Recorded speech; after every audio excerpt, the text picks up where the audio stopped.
We've got Georgia Downs on stage now. She was level 3 student here, then went down to vocal tech for a year, studied the first year of degree in vocal tech, and then she's come back here, good old Newcastle, and she's picked up, and she's currently on the 2nd year of her degree here.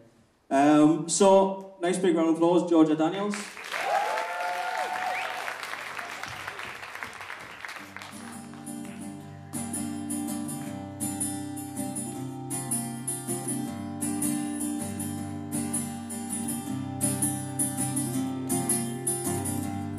So bright outside and I'm shivering. It's so cold, I feel so cold. And 2 arms locked down tight, but you're miles away.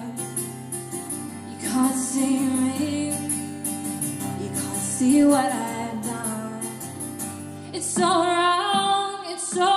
wrong, but I can't stop myself from falling from you. It's so wrong, but I can't stop myself from falling to you.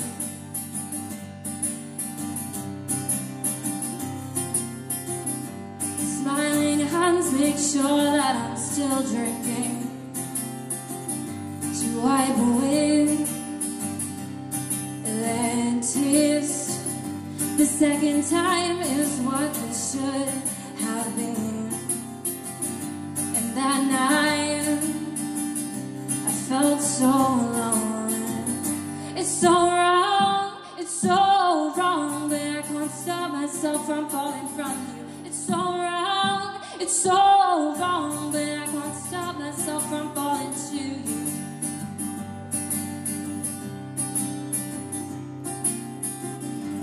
Smiling hands make sure that I'm still drinking, to wipe away their tears.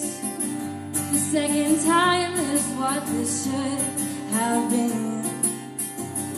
And that night, I felt so alone. It's so wrong, but I can't stop myself from falling from you. It's so wrong, but I can't stop myself from falling to you. It's so wrong, but I can't stop myself from falling from you. It's so wrong, but I can't stop myself from falling to you.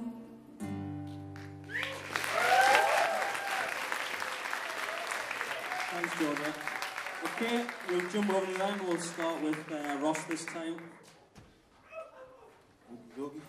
I really liked that performance. It sort of reminded us of sort of Beth Orton or PJ Harvey or something like that. Really engaging for a sort of solo acoustic performer, you know. And it's kind of nice to hear that someone that can sing really well but not over sing at the same time, you know. Just sort of stick with more or less a sort of solid melody and not sort of be all over the place. No, it was emotional and engaging, and I thought it was really good. Completely agree with Ross. It was really nice to see someone sing who doesn't have to do a million notes and then sing a song out of fashion. Usually, whenever I get someone in the studio, they come in and they're pushing their voice too much, and it all becomes a bit LA and a bit West Coast kind of sounding, or they just haven't got kind of just a natural essence about them that you wanted to sit and listen to, and that came across excellent on stage. So.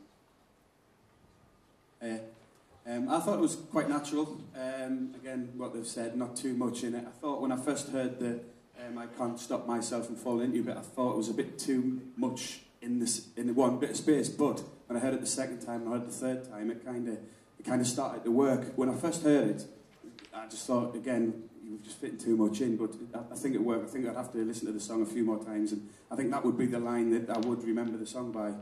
I thought it was a little bit hesitant, a little bit, you know, maybe that's just a nerves thing, I don't know, but I did enjoy it, and I'll probably remember the song as well, so that's good.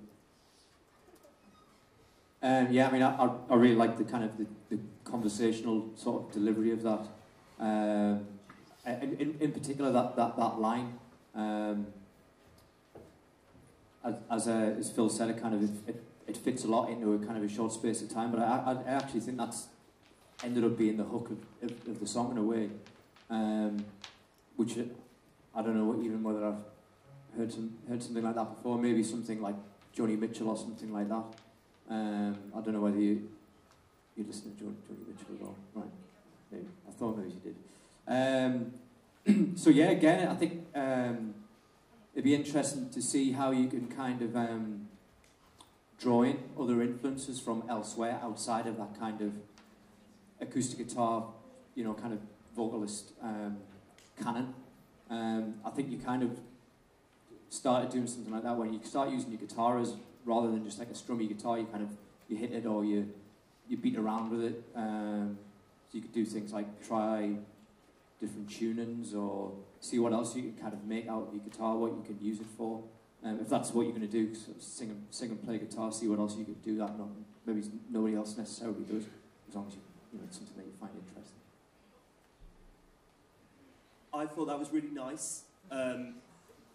The amount of demos we get sent like 600 tracks submitted a week, and the largest proportion of those are kind of female singer-songwriters at the minute. Like, so we get lots and lots.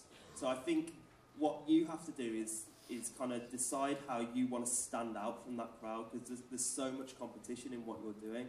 So do you want to put a band together and maybe look at how that could complement your sound? Do you want to make it even more stripped back and maybe do something interesting once you get into the studio with production?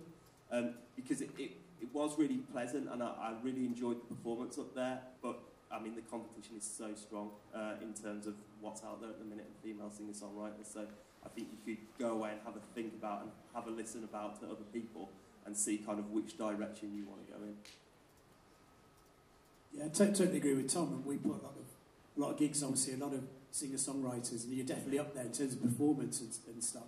What marks you for the next stage is all the things around you, the mystique you create, and all the things you do online, and all the production that just takes you into another space. But I thought, at the heart, what you do, fantastic.